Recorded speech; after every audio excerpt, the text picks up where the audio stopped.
As a child, I had quite a fascination with dragons, and there was an epic contest I wished to see between a dragon and those who did not accept the fact that they burnt houses, ate cattle, and devoured people. And so, eagerly, I would try to find books about dragons and see what contests took place.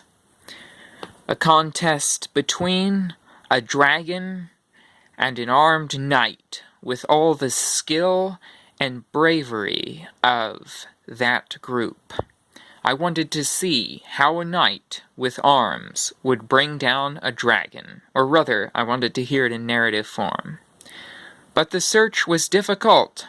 Apparently, many of these books had been written by women, and not just any women. Let's just say they're the kind that don't much like violence. So, you ended up with strange things like dragons that breathe bubbles. Yes, they wrote them for toddlers, I think. And dragons that only wanted to roast marshmallows. Or dragons that only wanted to give people rides. Or dragons that were sad and crying because everyone was being so mean to them. I would find it much more interesting to have a story about a dragon egg that was found and slowly hatched, and this was the birth of a new kingdom. That would be an interesting story to write. The rise of power due to the obtaining of a dragon egg. Well, one of the things you would end up with sometimes is you would pick up a book that was supposed to be about a knight fighting a dragon, and instead the dragon ended up being a machine shovel. Or some man in a suit, and the whole thing kind of fell apart, and no contest or conflict ever took place. I wanted to see dragons. Feared and ferocious creatures that breathed fire.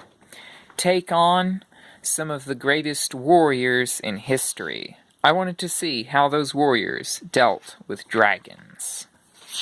I wanted to see how a knight could best a dragon. But such pictures or books were elusive. How could dragons and knights fight? Well, I eventually got tired of looking, so I made my own picture of what such a fight would look like. I think it's a pretty good picture of a knight versus a dragon.